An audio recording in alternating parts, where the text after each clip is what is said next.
Richard, regarding Rosencrantz and Guildenstern Are Dead, people generally ask the same question. To your mind, what is it about? This is immediately like the Honeymooners episode, where he doesn't think that that question will ever be asked. What is it about? Well, there's a line from Buddy Hackett.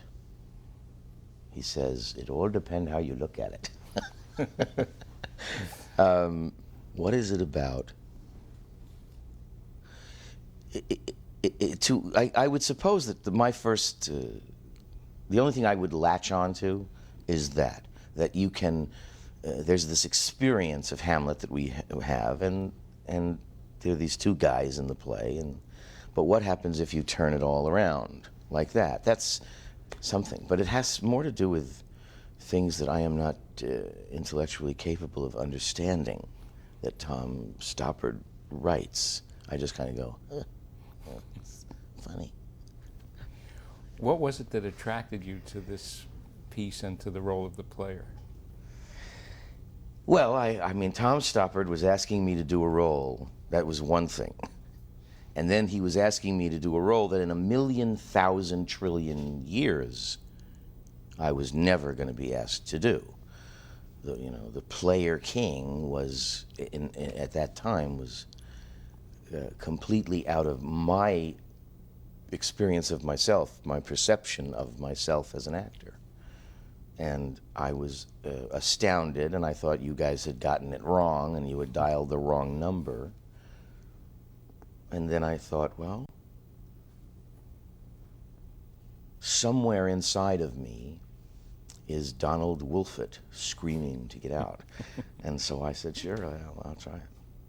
And how did you prepare for it? How did I prepare? I didn't.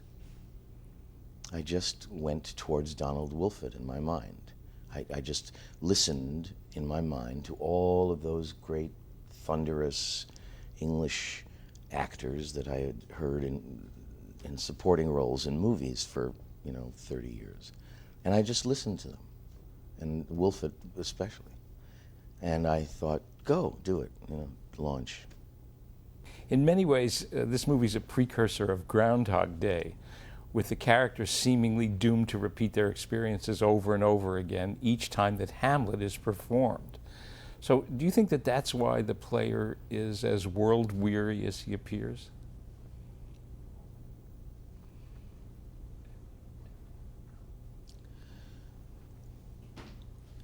I would say within the given rules of this mythical world that Tom created, that's part of it. I mean, I think he does, if I remember correctly, he does seem to know more than the other characters. He knows, and that informs his sense of irony.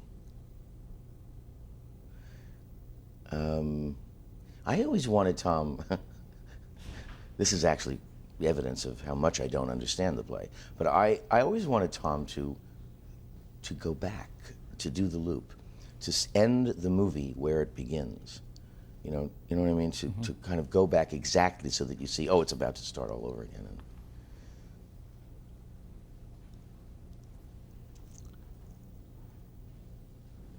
I can't really say that I understood the play. I understood moment by moment.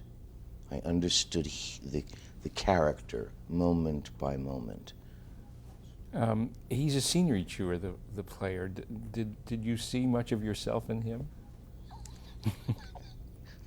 Well, I suppose. I suppose I loved playing the player king doing Hamlet. I could have done that for days and days, and I do remember thinking, oh, they need more takes than that. We have to do that more. And because it was a thrilling thing to throw myself into this other way of acting, completely different than I would do it. I did not think of myself at that time as someone who could be, you know, Delsartian, or I don't know what the word is, boisterous in that way, and I loved it, loved doing it. And I knew I was just getting like scratching the surface, and then we were, all right, move along and go, you know. Except that you spoke the speech so well. It felt as if you were not in any way intimidated by Shakespeare or Stoppard, or you just came to own those I wasn't intimidated. I just knew that I could do it better if we kept doing it. And it was so much fun to do. I just knew that the more I did it, it was really, you know, one of the regrets I have is that I didn't do enough Shakespeare, or haven't done enough Shakespeare. And that was such an enormously flattering invitation. I mean, I don't know where you guys, Tom, got the notion, because I had never done anything like that as far as I can remember. And I remember thinking, there's a mistake here. They meant to call someone else. And I remember when Tom came to my home, I just said, you know, half of me was saying, well, this is crazy. And the other half said, shut up, Richard. Just shut up. He thinks he's right, so just go with it, idiot.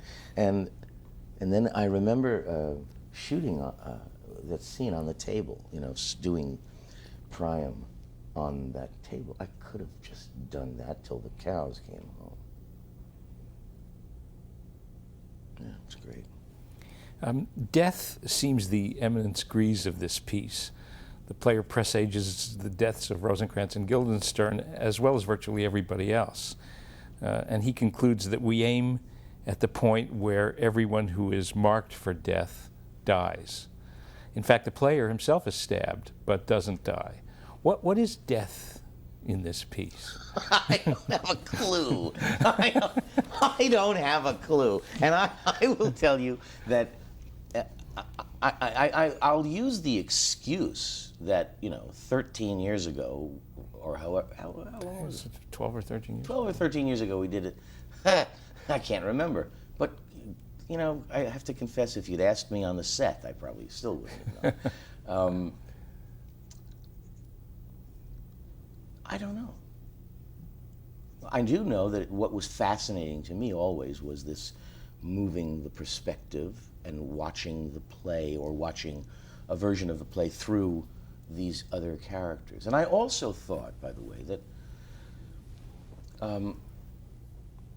Tom created a perspective that actually was, for me, a fulfillment of my one of my thoughts, creative ideas about Hamlet for years earlier, which was that, in my mind, I'd always felt that Rosencrantz and Guildenstern were the pigeons, were an accident of fate, friends of Hamlet who come to Elsinore and meet who? The king first. And the king of Denmark says to these two guys, Hamlet is crazy. Hamlet is crazy. You have to be very careful and watch out.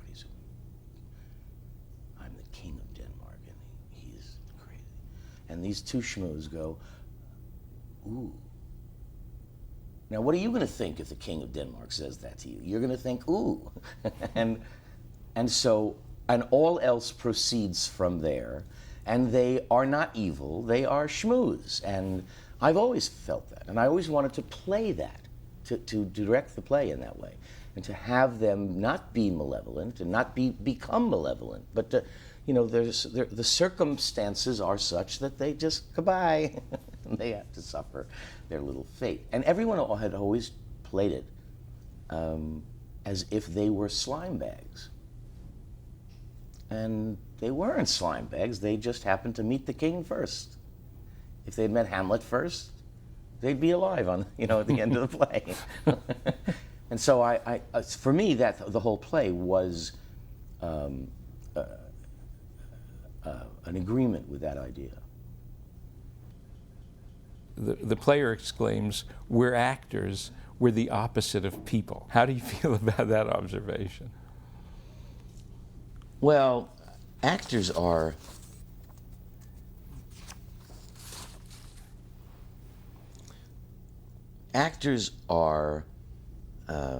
I guess what everyone says they are. They're fools, and they are demigods. They are the people that you don't want staying at your inn, and they're also the governor of California.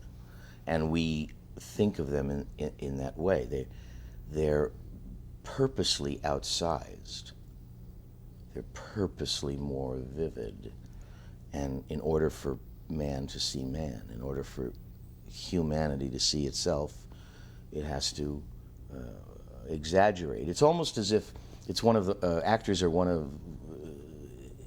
is like one of those medical school dummies that have all of the organs on the outside, you know, and there is a nobility and a silliness to acting at the same nanosecond.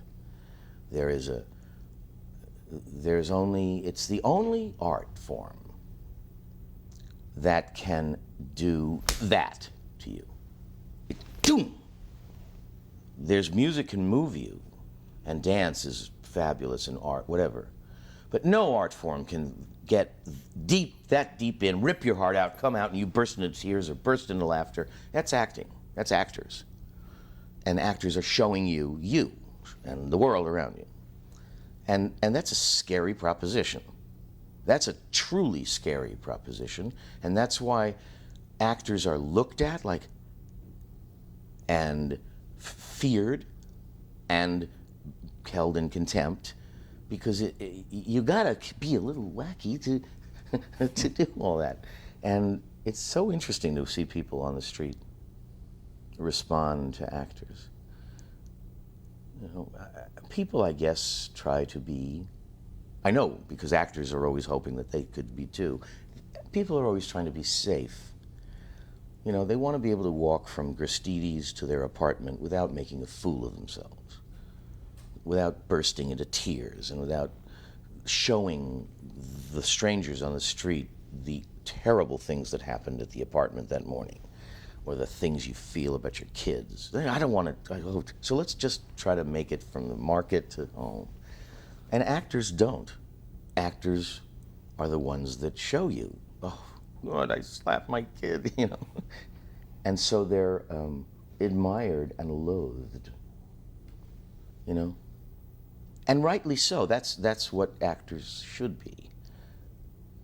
So I think that's what he was talking about. Okay. This was Stoppard's first directorial effort. What was it like for you to work with him?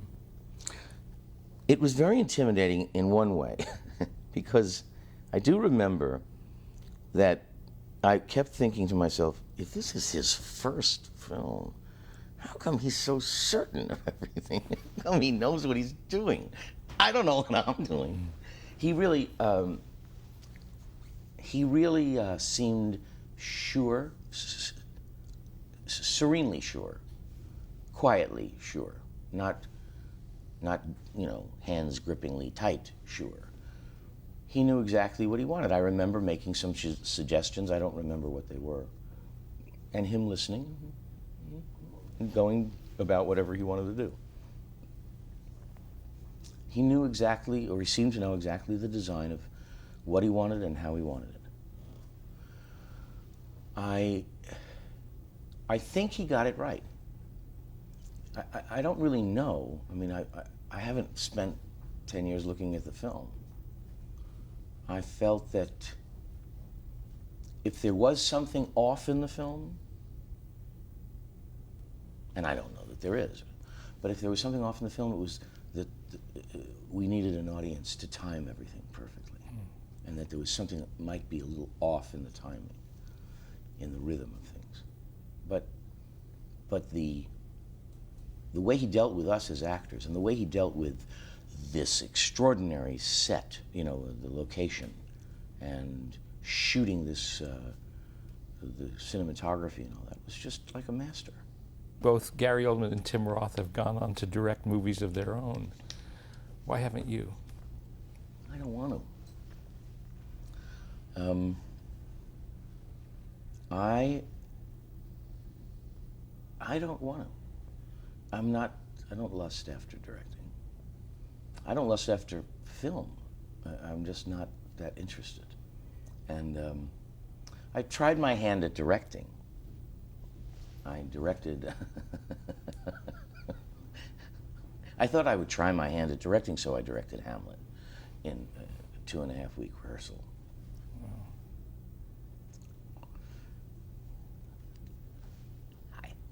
I learned a lot. And the actors probably will never forget it, because I found that I was the director that I hated. I was the guy who gave line readings, who interrupted, who moved them physically around. Here, put your hand up here and do this. I was the director that I had always hated and feared. And I just thought at the end of it, I went, well, I have to do this. You were the youngest actor ever to win a Best Actor award, an Oscar. Until Adrian Brody. Until Brody, but still, you predated him by some time. How did that affect your life and your career? Where were you at that time? And it was far too soon to do anything like to win the award like that, and I knew that then. You were 29? I was 29, and I was about as I didn't know what the hell I was doing or what was going on, and you know, the world was too new. It was a great evening, you know, and it was great leading up to it, because I knew for whatever reason, I knew I was going to win, and I felt cocky and I felt great and I felt thrilled, you know. But then I won, and from the moment I won, I knew, uh-oh, this is too soon, because I was not prepared for it. I wasn't prepared to actually be the king and then defend my throne. I was interested in assaulting the walls. You know, I was interested in getting there. I was not interested in being there. And I had spent all of my life trying to get there and loving every minute of it. I was the happiest unemployed actor in America, you know, and my world was consisted of getting jobs and doing well and trying to get out, you know, boom, and up and and having these fantasies in the future. And then it was not fantasy anymore. Then it was reality, and this is not anyone, and I'm not saying, oh, Hollywood or anything about the award. I just got there too soon, and I was psychically uncomfortable. I stayed uncomfortable. So it would have been better for me if I, you know, got nominated when I was 40 or 50, and always had that to look forward to. You know that people actually say to me, well, don't you want to win again? As if the winning isn't enough, you know, like, well, you did that, well, now go and get another one. Like, give me a break, you know? And I was really assaulted by that feeling. I have to have another goal. I have to have another goal. Why? I could have done with that goal, just threw that in the future. That would have been better. You move easily between stage and film. How is the work different in each medium for you? You have a sense of the whole when you do theater. You know, you have a sense of the whole thing, the whole deal, the whole ride, the whole story. And the experience of acting in the theater is really an experience of the actor. When you work in a film, you have no sense of the whole. You can't. You're shooting backwards and forwards and upside down, and everything is disconnected, and there's no audience that either resonates with and for you, and there's no audience that connects you to the whole. And I don't know how other actors do it. I know that my respect for film actors went way up, because, especially now, because no one ever says what I'm saying, and they love it. I don't. And they do so well. Actors do incredible performances on film with no audience of any kind except the occasional grabbing of someone's attention from his job. And even the director who is on you is thinking of 100 other things. And then after the show is over, you go away and you either work or you don't. You make love, you buy food, you go to the supermarket, you take your dog out 100 times, and 10 months later, you see the whole thing. And it is not yours, it's someone else's artistic thing. And you're folded within it appropriately, but you can't own it. You can't prevail in it. You know, it's not my decisions to paint the sky and do the road and you know. And so for me, there's a real difference. You work on a level in front of a camera. It's interesting. You work on this micro level, and you work to the exclusion of things and people. You say, I will work to satisfy me on this tiny little platform that is then captured by the camera. The theater, you are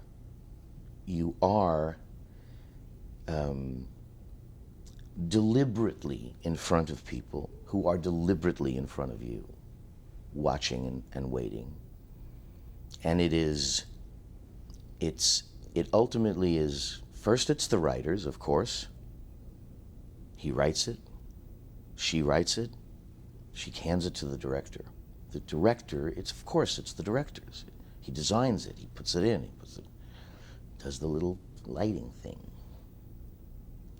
But night after night, it's the actor. And you come and you experience that.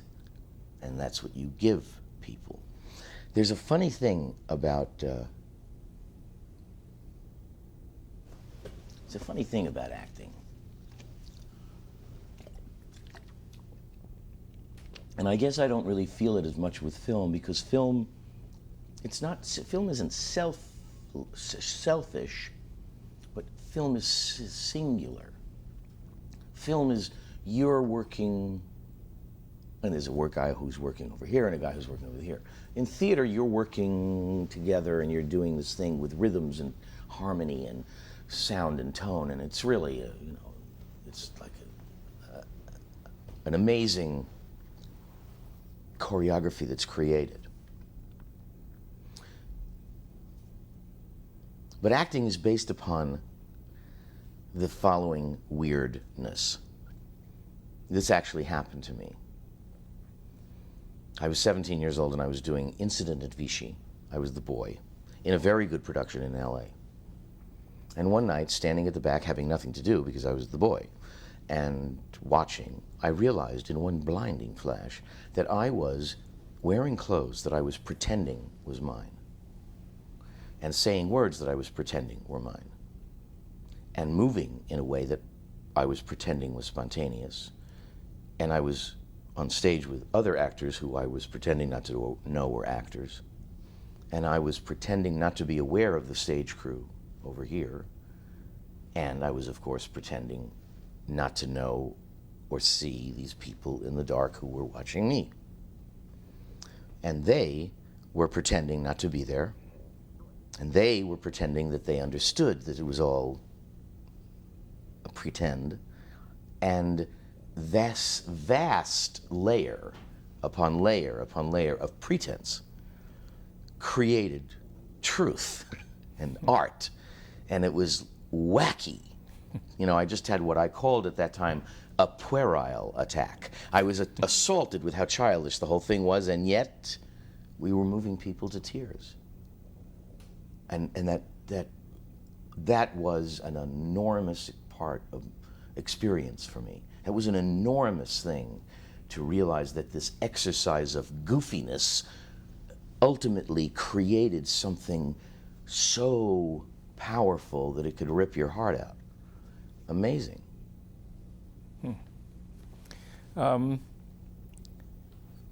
Duddy Kravitz, Alexander Haig, Meyer Lansky, you've played all of them. Jews and non-Jews. Do you have a favorite role? No. Do I have a favorite role? Hamlet.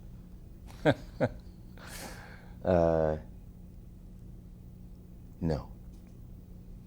I'm very proud of my body of work. You know, I'm very happy that I did these things, but I don't have a favorite. Is there a role that you still yearn to play? Hamlet. And I'm deadly serious about this. I don't know why I didn't. I can't really remember now. Why didn't I just do it? I can't remember why. But I'm going to put together a production of Hamlet for the radio and do it. I mean, I'm way too old to do it, you know, on stage. But I figure, what the hell? I'm going to put together a group of actors and do it and record it for the radio. And it would be fun when I was going to say no one loves this play more than I do. That's not true. There are 6 or 8 guys who do love this play more than me. But I love it. And I find greatness in every line, and mystery, and wackiness. And you know, if I was on a desert island, I'd take that play. And Rosencrantz and Guildenstern, of course. Of course. Spielberg, Lucas, Lumet, Nichols, all of America's premier directors you've worked with. Have you a favorite?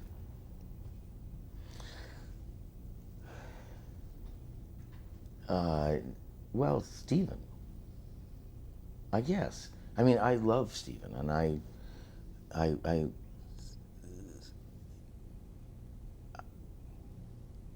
guess I would say Stephen.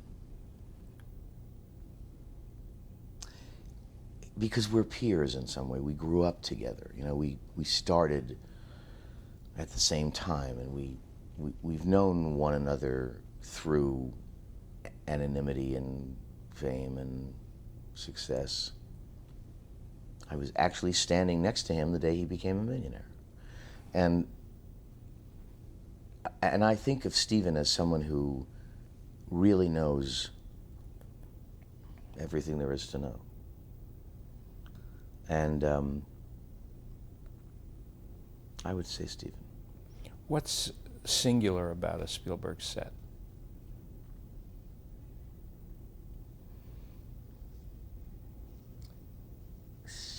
Well, I said to Stephen once, many times, that the name of the book that I will never write is called, Stephen, Have They Figured Out Yet What I'm Looking Up in Awe At?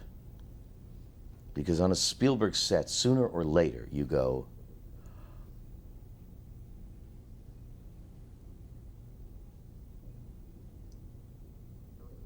and that's what he does movies about. And that's what he does films about. The moment of awe and wonder and dark or light. And it's very rare that you can see and taste and touch a director's theme like that. And it's very rare that you would care to. I mean, there are other directors who, you know their theme, but it's so bloody and disgusting you don't want to embrace it. But Stevens is is this sense of wonder that a child has about the world, and he has done it in every film. I mean, even Schindler's List is about that feeling. You know, it's about awe, not just his awe at man's monstrosity, but our awe at him. And it's awesome, you know? And I love that. I just think what a nice thing to devote your life to, and do it so well. Have you ever seriously clashed with a director?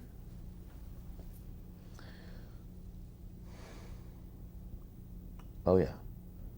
Yeah. Yeah. Yeah. What's the most harrowing experience you've ever had on a movie? On a movie? Yeah.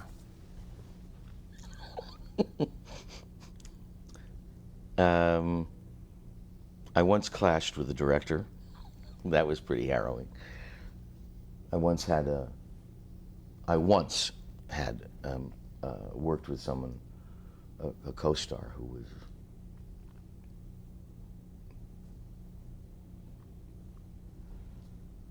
dare I say, nutty, darkly nutty, and that was pretty hairy. But for the most part, honestly, however many films I've done, which is like 40, I guess, something like that, I've had great experiences, overwhelmingly great. You know, working with great people, having good times, and making good films. I think I probably made, out of 40, let's say, 35 good films, and I'm not kidding. Maybe 5 or 6 were dogs.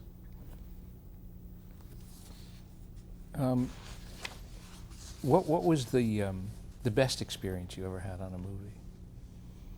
The first best experience was Duddy Kravitz, because it was the greatest part in the world. The second was Jaws, because it was the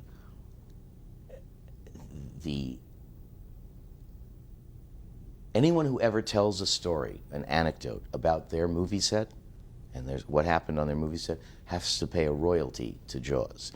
There were more stories, more things, more incredible things, more amazing things, more hysterical and stupid things that during that show than any 15 other shows combined. And it was great.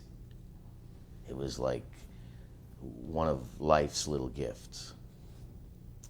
And then my other greatest was The Goodbye Girl, which was great.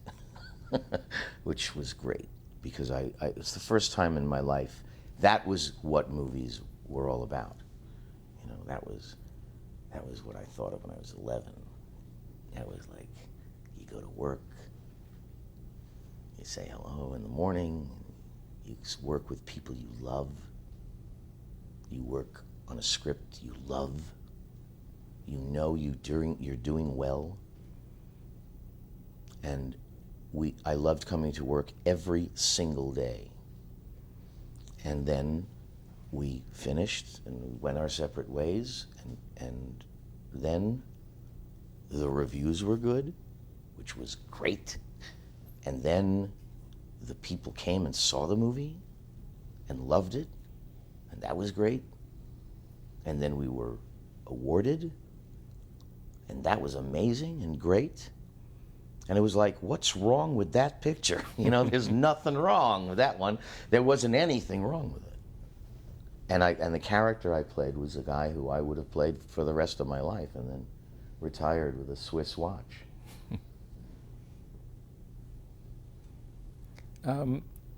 Was there an actor who influenced you, who was a role model for you, that you grew up admiring? Well, there were lots of them. You know, I was someone who watched the pantheon of American and British actors from the time I was 9 on. I watched them all on television. I watched 24 hours a day. I watched all these things. So there's a huge list. I couldn't even tell you. I mean, I could say Charles Laughton, Spencer Tracy, you know, Henry Fonda, but all of them, I just lapped it up. And by the way, and I have to say this, Gary Oldman and Tim Roth. I don't think I knew that Gary and Tim were going to do the film when I first signed on. And I was so intensely a fan of theirs individually, especially Gary at the time. It was funny because I realized after I got there and after we were working that somehow Gary and Tim thought I was an older actor, or I was like, I was someone, I wasn't one of them or so. Not badly, I mean, they were respectful of me. Respectful? Let's go get loaded. You know, respectful, let's get arrested together. And we never did do any of that because it was, hello, Mr. Dreyfuss, and hello, Richard, and good morning, and well, so. How different is the business of acting today than it was when you started? I don't really have a clue. I pay absolutely no attention to it. I don't see movies anymore. I just kind of lost my interest in it. I see maybe 1 or 2 or 3 films a year. And I get all those Academy things, and I don't, you know, they just pile up. And when I see a movie, I enjoy it. But I couldn't tell you. Oh, I know. There's this thing in fiction, whenever in a fiction they talk about a movie, a fictional movie, they have to make up the name of the movie and they have to make up the name of the actors, right? So that you see Summerland, the sequel, starring Gwen Yutz and Israel Shmoo. That's in the book. Now, everyone sounds like that to me. I don't know who anyone is. So I see whoever, I can't name it, but real movies with real stars, and I don't know who they are. There's someone named Yasmin Wacky? Who? Oh yeah, she's been on a series and she does this, and she was great and such. Oh. And it's not them, I mean, it's just me. I backed off. I just really backed away. Do you have advice that you would offer actors starting today?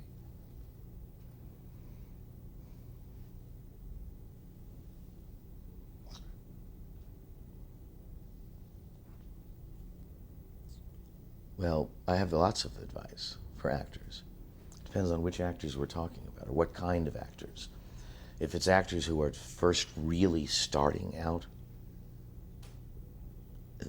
they have to think of themselves as actors and act, whether you get paid or pay for the privilege. Act your brains out. Act everywhere. Act. If you're talking about people who have become well known, then you should think twice right now about how much you want to live in public. Because there is no win here. There's a no-win situation here.